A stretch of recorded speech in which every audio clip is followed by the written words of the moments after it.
Hi everyone, good evening. So myself Varun Uday, you have been seeing me in different platforms. So now here I'm coming up with master class. So how many of you are there? I am just seeing how many are there in the Facebook. Let's start. So here in this master class, I'm going to present one special guest. So name of the guest is Prasanna Moses. So I will have a brief introduction about her. Before that, I just wanted to explain. So this master class is all about entrepreneurship startups. So let me introduce about my organization.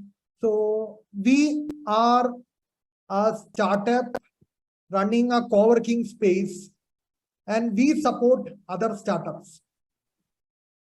And we have some good features in our co-working space where all budding startups can grow and go to the next level. So we do offer physical space, virtual space, and we have meeting rooms, cabins, and we give one-day passes also.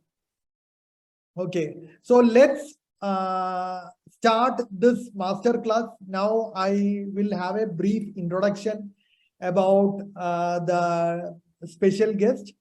Her name is Prasanna Moses. She has been more than 30 years of work experience with multiple large companies. And she has led very big organizations, and she has been doing strategic planning, collaborations, and goal-oriented teamwork across multiple geographies. And she has seen vast employees across the globe, and she was working for famous companies like Sonata Software, Cape Gemini, Unisys, and PM Power Consulting. And she was in Mauritius for a long time. And now she has started her own venture. It is named as Innovations. And this has been started in 2020. So let's welcome her to this session, and let's hear from her how she has trained so many people, and now she has come up with her own venture. So let's listen to her. I am just inviting her to be part of this evening. Prasanna Moses. Yes, sir. Thank you, Varun. Thank you for that lovely introduction. Just one small correction. My company's name is Evannovations. It is taken definitely from innovations. It has aspects of innovations in it, which means we are continuously improving, continuously getting better, and creating better versions of ourselves. So it is Evannovations. And that being said, let's get into the presentation. And once again, thank you so much for this platform. I think I hope it is going to be useful for the people who are participating in this, because what you're doing is great, because you're connecting entrepreneurs and providing value to them, not only in terms of space, but also bringing knowledge to them as to how they can create better businesses in this world. So with that, let me start sharing my presentation, and then I'll talk a little bit about that. Yeah, thank you. So I'm calling this infrastructure for entrepreneur excellence today, because I want to talk about excellence. We all talk about excellence, and we want to excel in what we are doing. But being an entrepreneur, a lot of times it is very vague. What is it that I have to do, to be excellent in my field? What is it that I have to do? What I am proposing today is kind of like a model. What you should do first, what you should do next, etc. It comes layer by layer. And Once you get the hang of it, then you will know that it is a continuous process. It is not something that you do and stop that layer and then you go to the next layer and you stop that. Every layer that we are going to talk about is going to be continuously improved. So as an entrepreneur, what is it that you bring to the table, right? It is either a product or a service that you will be bringing. Okay, so a lot of times I will just be using the word product, but you should also include service. If it is, you're not building a product, but you're providing a service, then you have to apply it as such. So even inadvertently, if I use just product, please know that it applies to service as well. So as an entrepreneur, you want a wonderful product that you want to bring to this world. You have a great idea and you have already done your market research and feasibility studies and all of that is over. Now you are ready to launch your product or service, right? So when you are about to do that, you have the funding, you have the platform, and you are now going to build that, put that product or service together. So that's, you believe that it's going to add value, right? Then if you have a team already, maybe it is just 2 people, 3 people, they also understand your vision, right? It is not just you who has that vision. You also have people with you who are in the same line. And there is creativity, right? It's not going to be like, you know, you build the product once and it doesn't work, then you throw it away. Then you rebuild the whole thing. So you want those kind of people around you. Your team has to be very innovative. And then your customers have to grow. As an entrepreneur, you cannot be happy with just 1 or 2 customers and one or two locations. You want to grow. You want to continuously grow your customer base, and you want to increase your market share as well, right? Today it may be 10%. Tomorrow you want it to become 15. At some point you want it to become 30, 40% of the market share.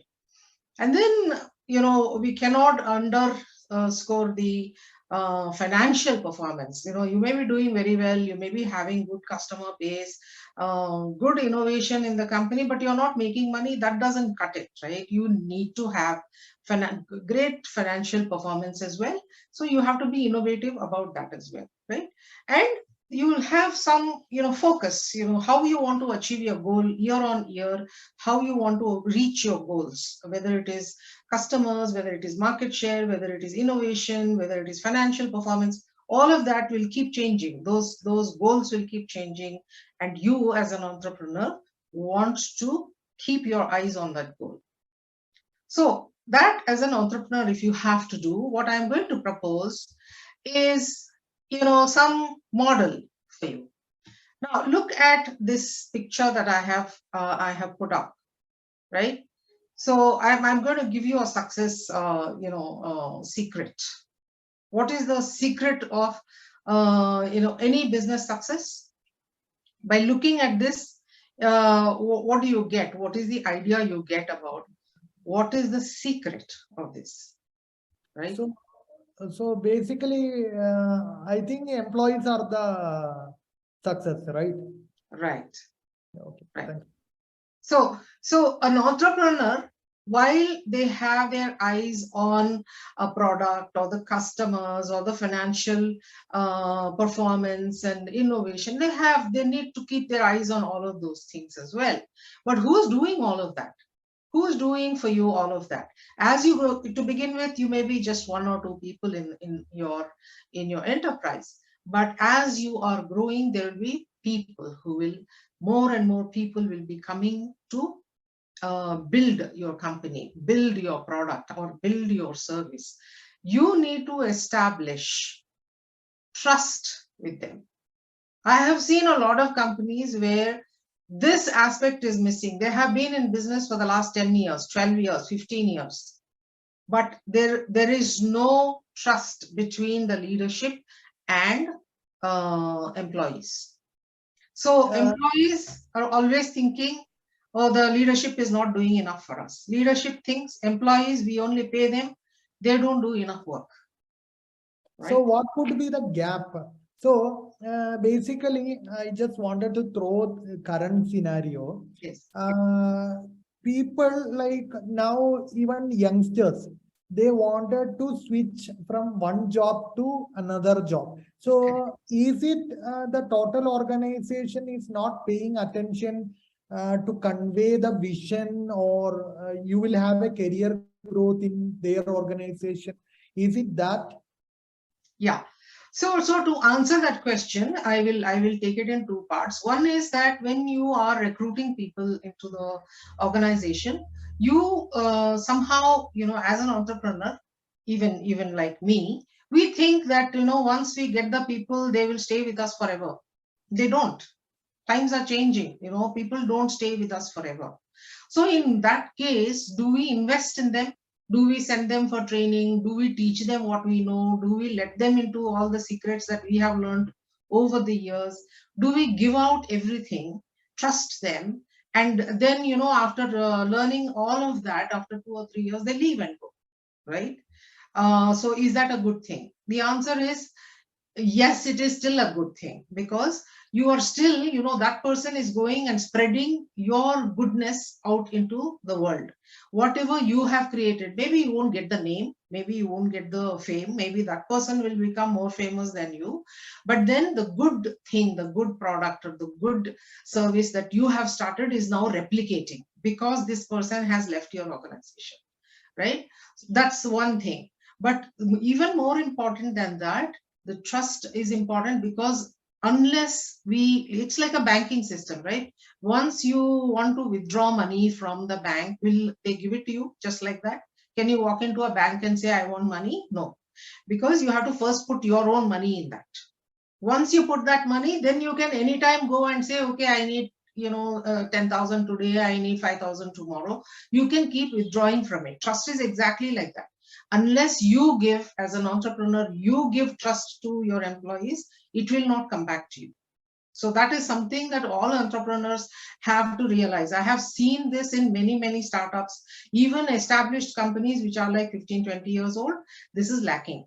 So then they come back and the culture builds up. The culture builds up that, there's always animosity between the employees and the leadership, because basically the trust is missing. So if you are starting out right now as an entrepreneur, what I would suggest is take this as your secret, like, build trust. As much as you're building your product and service, build trust as well.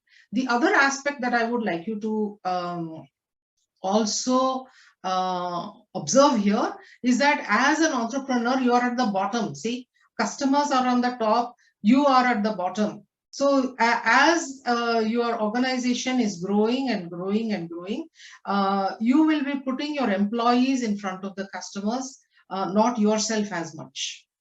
Today, if you're starting your business, you will be in touch with the customers on a day-to-day basis. But as your organization grows, it is your employees who will be building your business, not you anymore, right? So therefore, it is very important to have that glue, which is called the trust. And that is the secret that I would like you to take away. I have seen many failed organizations that don't have this simple thing, and it is something that you must build over time. Many people will let you down, many people will leave you. Even then, this is something that you have to keep investing in, right?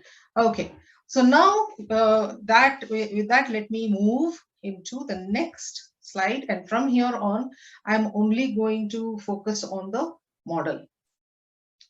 So this is a model that I created because I have worked in multiple organizations, and all these types of excellences are available within organizations.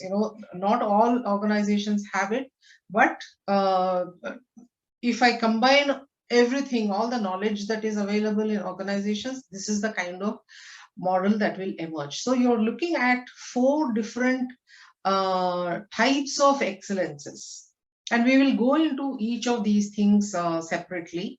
But what is more important is for you to see that, look at it as a layered thing. So it is not something that it is not sequential thing. It is built one on top of the other.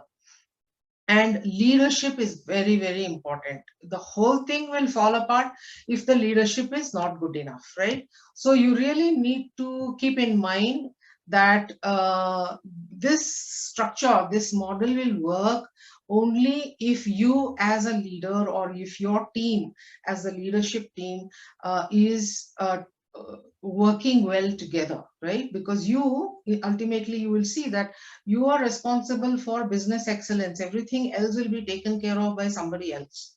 But you may start with engineering excellence, but you will slowly move outwards. Okay.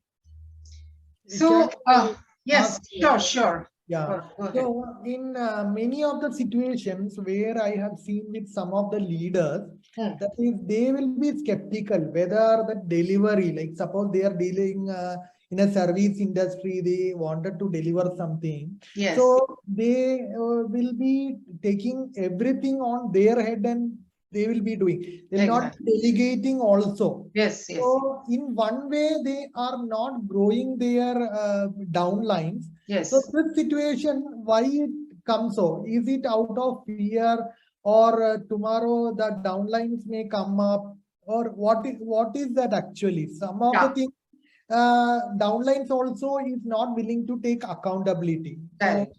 Correct. All of that goes back to trust, Varun. Everything goes back to trust, because as a leader, you have not shown that you're willing to trust that person. Trusting means that sometimes they will fail and you will still go back and give them more work. They will fail, right? A lot of times they will not do according to whatever you are instructing. They will do they will not be listening to what you are saying. They will be doing their own thing. All of that leads to failure. All of that will lead you to lose some customers as well. This is where they lose patience. Leaders or entrepreneurs will lose patience, and they will say, okay, and they will blast the employee and say, you have costed me so much money, and you are this and you are that, and that's over, and they are fired the next day, right? That is a difficult thing to do for an entrepreneur, to say, okay, if I can fail, then the other person also can fail. They are also learning, I am also learning, so it's okay. So you exhibit that kind of, it is called, you provide that space where they can fail. You lend your hand, pick them up, and put them back on track, right? You have to do that. It's not only for that employee or for that person that you are helping, you're also helping yourself to see how your own resilience and how your own capability to accept failure is being built. So it's very important that accountability is another word that you used. Accountability is something that will come over a period of time. It will not come just like that. People will not, the people I employ don't have the same connect to my product and service as much as I have. My connect, it's my baby. So they will not have that kind of connect. So I need to provide that. I need to communicate that. I need to get them to participate in my vision and in my dream. And that takes time. That takes time. So entrepreneurs have to invest a lot of time, a lot of trust in the employees. So you will not see accountability to start with. You will not see that they are seeing the vision. They will not see that.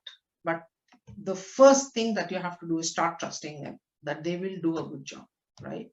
Okay. So any other question, Varun? yeah, no, not now. Okay.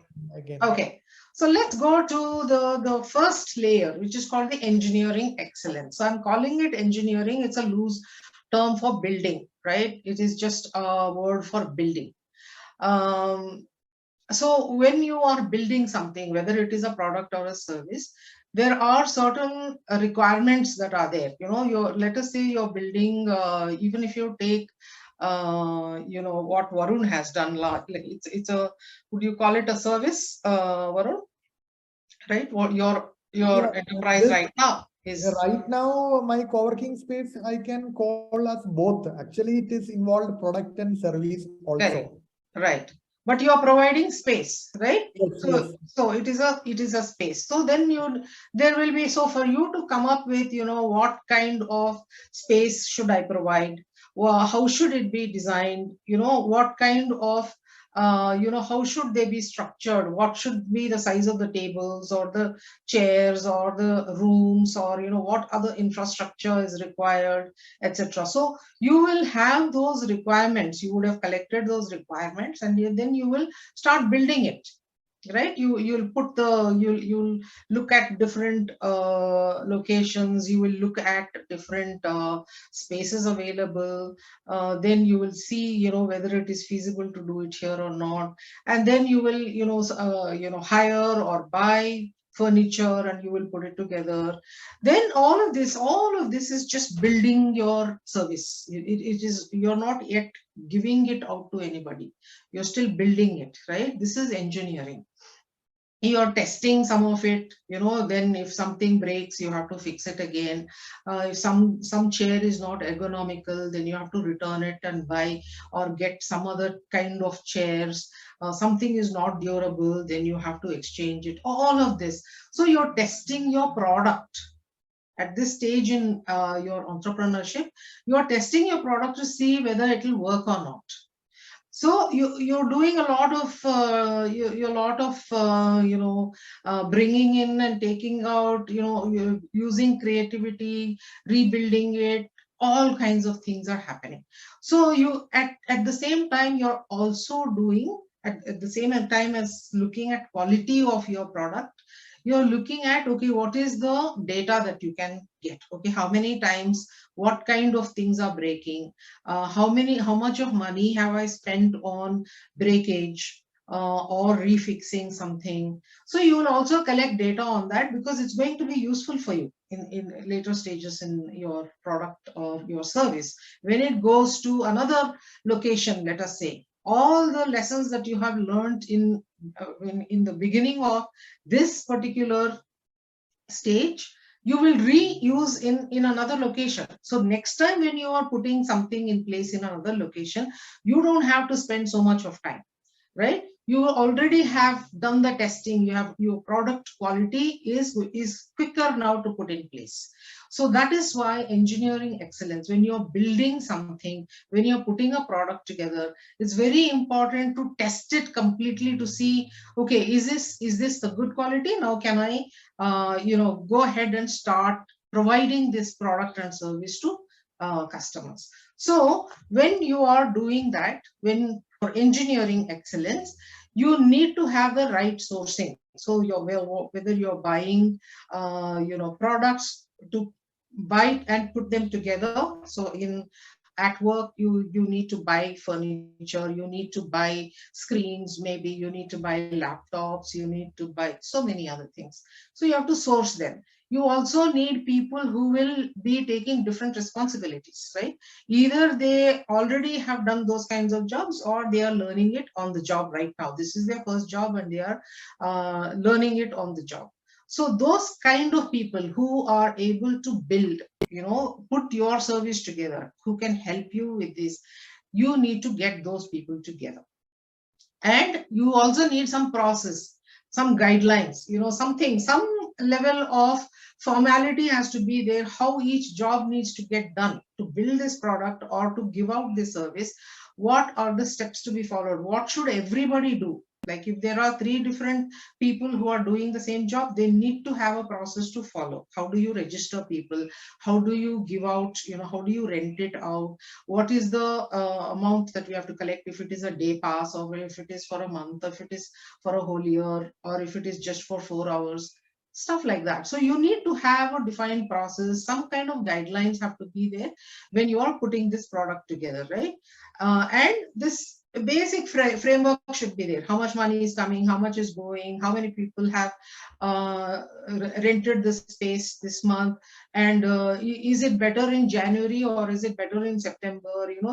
These kind of data you start collecting so that you can use it in future. So some level of data collection, some templates and guidelines have to be there in order for you to provide better services. So this is a very, very basic engineering having excellence, which means like building excellence. So product excellence. So your focus is only product quality. All that you want is to make sure that your product or service is perfect.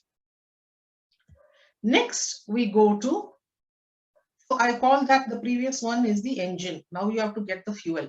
What is the fuel? It is delivery excellence. That means now that your product and service is ready to go, you'll start, getting some, your customer base, you will give it to 1 customer, 2 customers, 10 customers. So you're building that. So when you are doing that, what is it that you have to keep in mind? You have to take care of customer commitments. You promised the space for somebody, and you have to make sure that it is available. You said that you will get a certain type of screen, or a certain type of technical equipment for somebody. You have to make sure that all of that is available for that particular customer. So a lot of things like risk and threat management, all of this is not just for the product, it's just around that product, around that service that you are doing, right? You have to build the delivery excellence, which means over and over and over again you should be able to deliver that product with that same quality.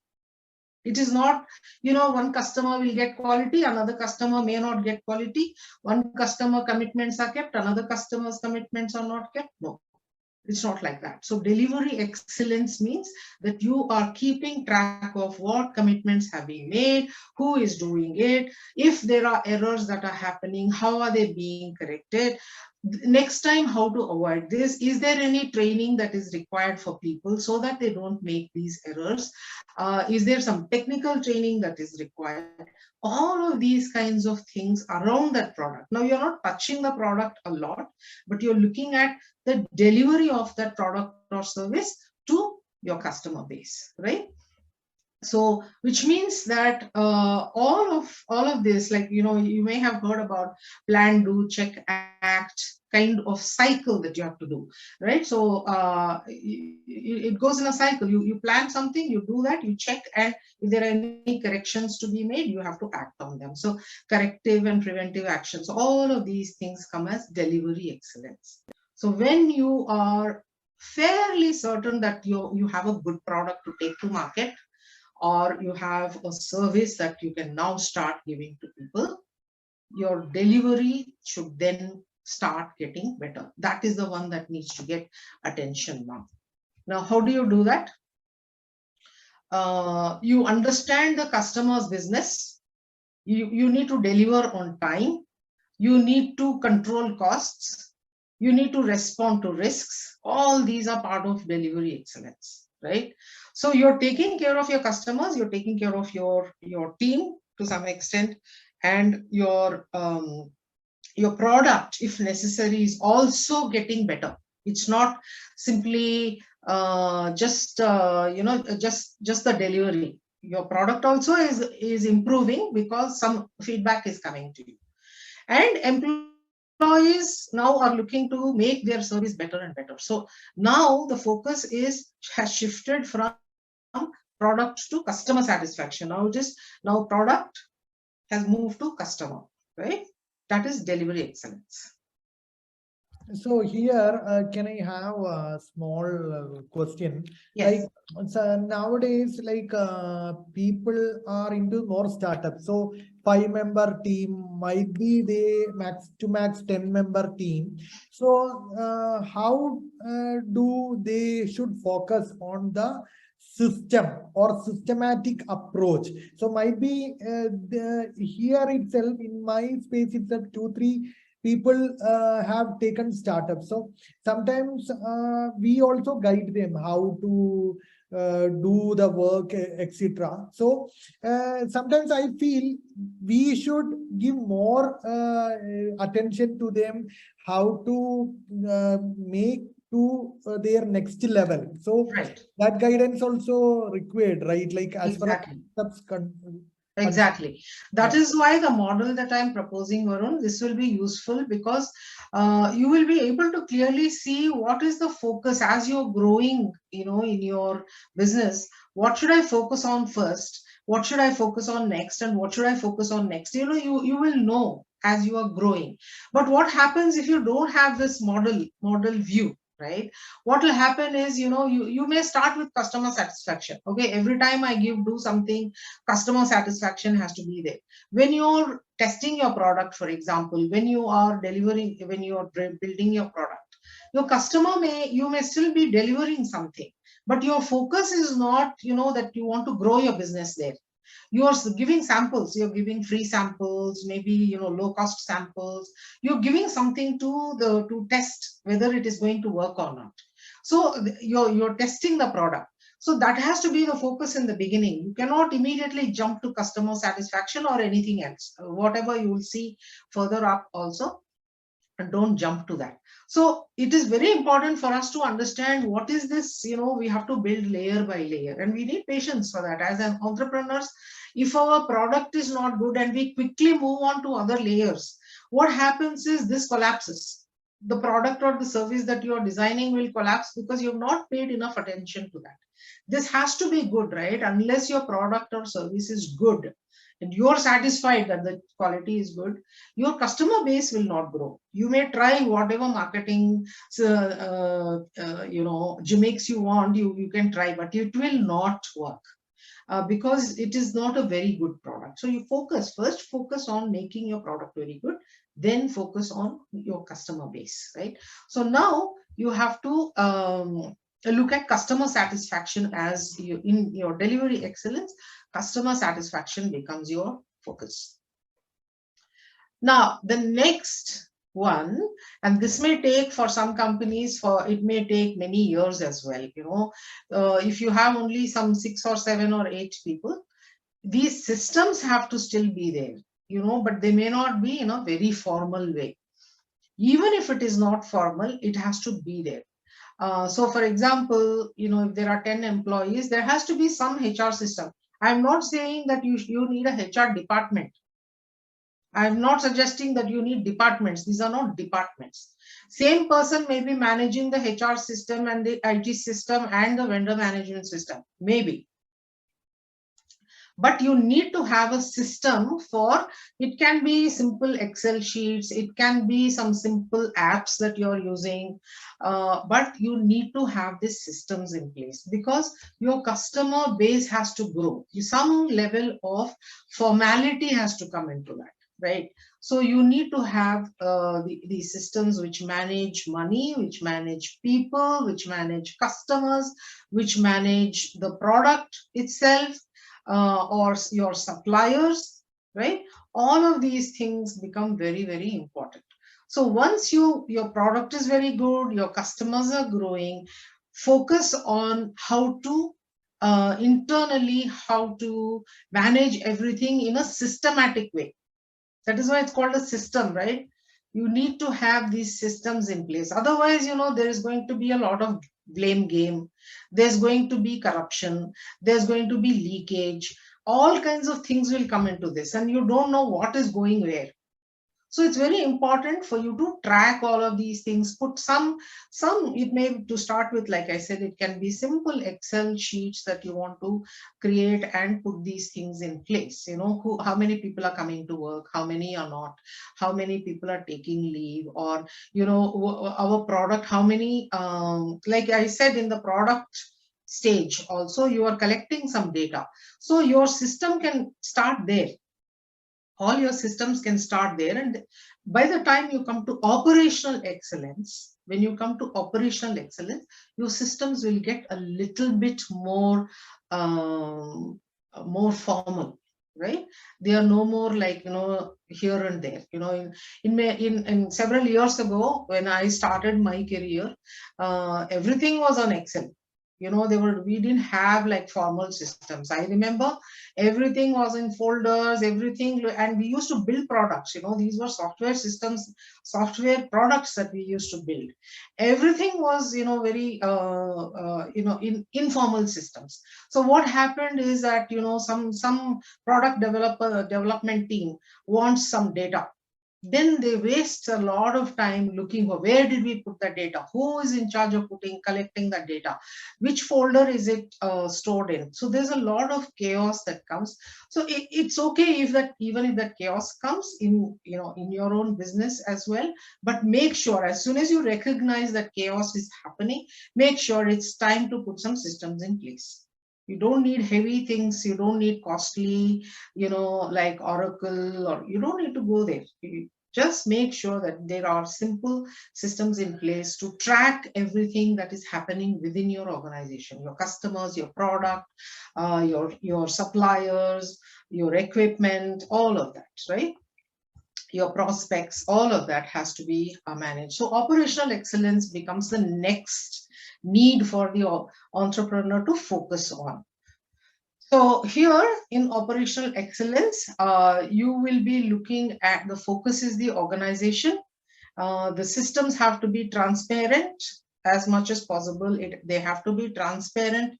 When I say transparent, it doesn't mean everybody gets to see every data, but people who are working in that system, everybody must have that information, so that there is a free flow of data and it is protected. So therefore, make sure that you, as much as possible, you have automated services. They are protected, and these internal architectures and frameworks and environments that you need. Now you should relieve people from doing these activities themselves. Every person should not be doing it. There should be, like, dedicated people who will do that in automated systems or simple systems. Others are focusing on the product and the service that you're providing. They are focusing on the customer. They are not simply keeping, opening Excel sheets and filling up stuff. That has to become very, very simple. It has to take 5 minutes, 10 minutes of time in a day. Not too complicated, right? Recently, I was helping an NGO. They are working, with multi-crore funding, but they don't know who's working on what job. They have some 800 or 2000, I don't know how many people across the country who are doing many jobs, but they don't know how to really track whether they are reaching their goals, or whether they are spending the money. They are spending the money, right? Because financial audits are done, etc. So they don't have financial issues, but tracking of whether work is being done properly or not, that is not getting done. So very simple systems. I put some simple systems in place. So with that, they are able to easily operate now. They know what their targets are. They know what their what they have to achieve this month or this week, what they have to achieve, who has to do what. So names and everything is in place. So simple stuff like that has to be put in place now, which means that you have now reached a place of complexity in your organization where you have to look at it operationally, right? Okay. I have one more. Actually, yes. Normally you might have come across this leaves. Okay, so in a month, if there is a like average company, there will be a couple of employees, and that leaves will be more. And sometimes what happens, they have not given or handed over to their subordinates or upper people. And even during the resignation, they are moving out to other companies. They don't wanted to fully continue the notice period. So how this will help in a system, like whether there is some mandate we can do? Yeah. So that is why those guidelines and process and everything in the previous thing where I said you need to have those guidelines, you need to have some process saying that when you are entering the organization, this is what you will get. whether it is remuneration or number of leaves, or when do you get breaks, do you get free lunch, all of those things. There will be at the entry time, you are going to give them some process. When you enter the company, this is what will happen. When you're exiting the company, this is what will happen. So exit criteria also have to be very clear when the person comes in. You don't tell them at the time of leaving. When the person joins the company, you tell them when you are leaving, this is what will happen. There are no surprises. So operational excellence will be put in place when you have those, some systemic guidelines in place, some systemic processes in place. Otherwise, it's very difficult. Otherwise, it will continue to be informal. Because then employee can also say, but you didn't tell me that. No, when I joined, you didn't tell me that notice period is 1 month. When I joined, you didn't tell me that, that my pay will be cut. So you can't cut any pay now, because you didn't tell me at the time of joining. So exit criteria has to be defined when the person is joining and shared with them, right? So that is what I call transparency. Any job that the person is going to do within your organization has to be clear.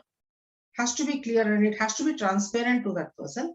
You can't spring surprises when it is not convenient, which is like, when they are leaving, you cannot say, but you owe me 30,000 now because you have not done so you cannot have those conversations at that time. So it's just difficult, when you're growing an organization is difficult, and you have to pay attention to all these kinds of things. It's always good to have somebody who can guide you step by step. Who can guide you with these kinds of things, to put the systems in place, to train people, to give proper instructions when they are joining or when they are leaving, etc. That's why HR systems is what I'm calling them. HR systems, these people are responsible for making sure that employees are comfortable when they are coming or when they are going also. A lot of times that is what happens when these are not in place. A lot of friction happens at the time of leaving. So here the focus is organization. I'll come to the last bit, which is business excellence. So this is where you, as an entrepreneur, you are going to be focused on your leadership, on people, on the culture that you have created, and whether there is enough technology that is helping and available to people, whether you are targeting the right markets, and whether there is industry recognition. This may take 25 years also. For some companies, it may take. It will not come easy. All of what I am writing here is not going to happen overnight. So you should have put all the previous things in place. This would have slowly grown. So as you're building your product, and as you are doing delivery excellence, this is still applicable. So this is the basis, like this is the template for you to use. Are you a visionary leader? Are you leading your people in the right direction? Do you have people centricity, right? Are you focused on developing your people, right? Because who is getting you customers? Not you anymore, right? It's a people who are out in the field who are getting you business. So you have to have, and you have to make sure organizational culture is one big breaker in businesses. Okay, there are companies which are still existing now but have such a bad culture within them that now it is difficult to break that culture. These are even multinational companies that are there, but each company will have its own culture, right? Whether it is transparency, whether it is trust, or whether it is innovation, they have a certain culture. There are some smaller companies which are very, very cohesive. They will work with each other, they will share information, they will grow each other up, etc. But there are other organizations where if I want promotion, I'll pull the other guy down, so it's like that. So those kind of cultures you have to watch out for. So business excellence, you have to make sure that the culture of the organization is very good. Sometimes what happens is, as organizations, as your business is growing, culture, you will lose sight of what is happening in the grassroots, okay, in the lower levels, what is happening. But you have to keep your eyes and ears open. You should be available to people to say, come back and say, this is what is happening, and etc. But if you are like, you like to hear only good things, and you don't want bad feedback, or you don't want negative things to come back to you, if people realize that you don't like to hear bad things, they will not come to you with bad news at all. All the bad news will be rotting inside the organization till your whole organization collapses. It will fall because it is eating from inside, right? So it's very important that you are open to it. Even if it is bad news, you should be able to take that news, be in fact open, ask people, is everything going well, what do you think we should change, etc. So listen to leadership. Servant leadership is very, very important.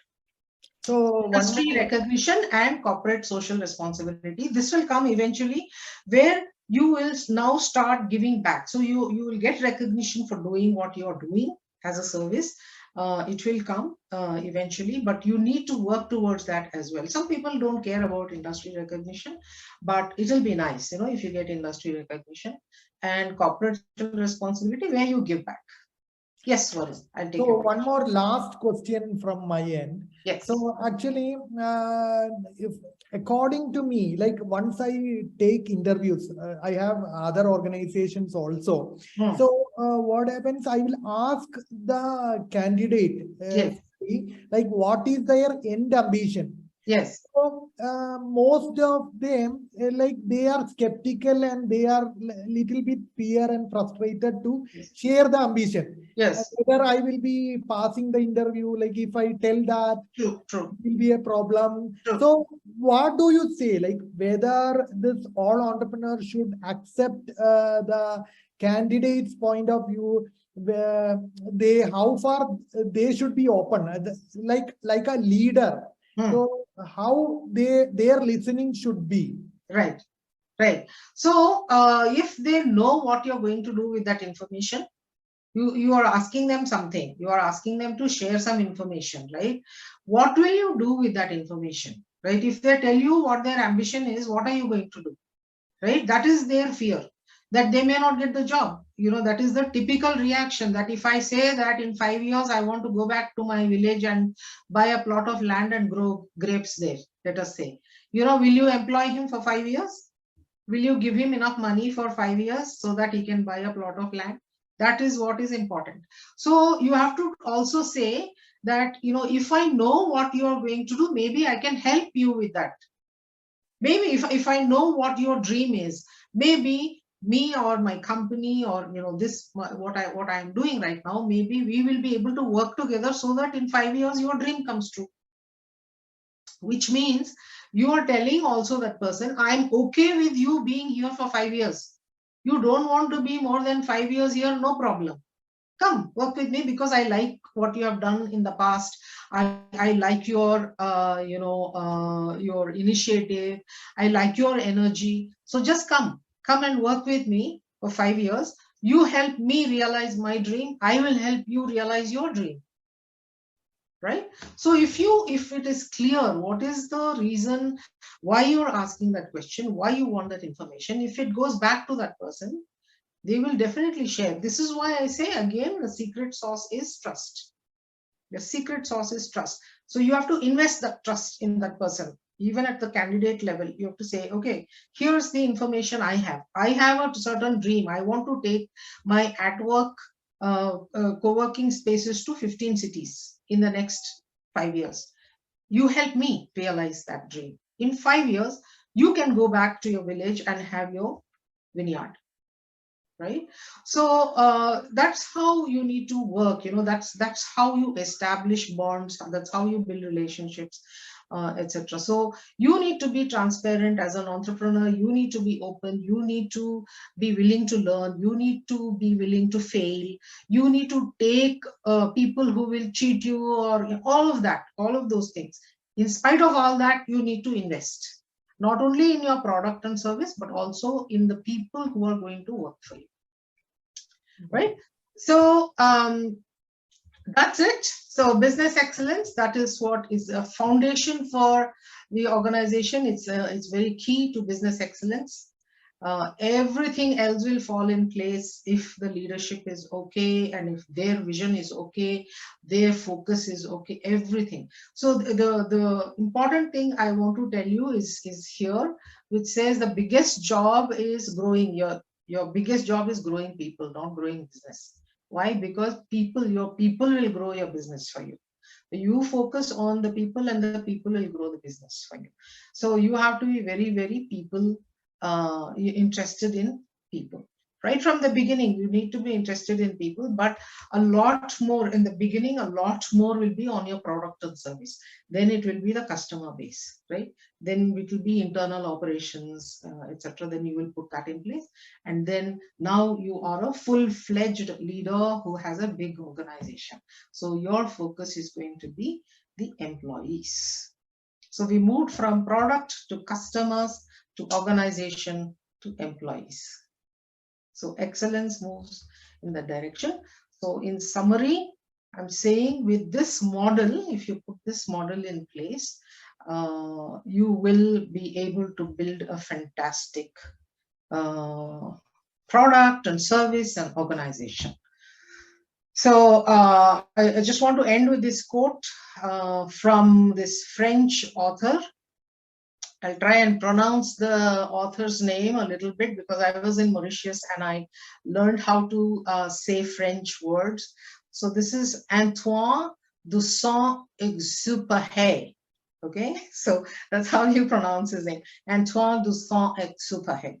So this person has written lots of books. But if this quote I like very much, because it says that when you want to build a ship, don't tell people to get wood and to, don't give orders how to build the ship. Okay, show them the ocean, show them the sea, and teach them the love for the sea. Automatically the ship will get built, right?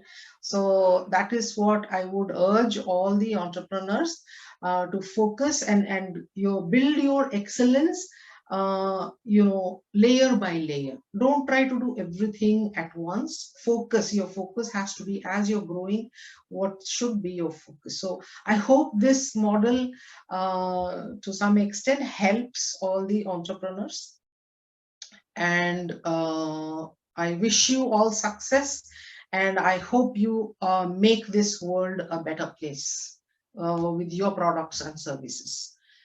Thank you, Varun. That's the end. I do have my contact information here. If anybody is interested to take, you can take a picture if you like.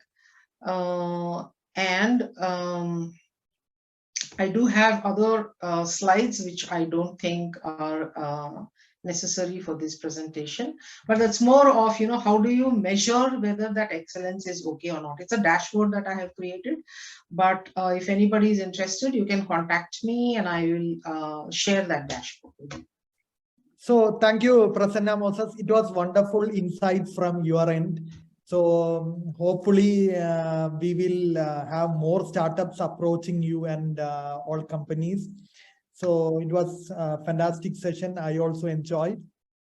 Thank you. So I'll just speak to my viewers. So hope all of you enjoyed. So we have started our first session. Do keep in touch. Subscribe our page. We'll be notifying with more sessions, and we will be helping more towards startups how to grow. So thank you once again.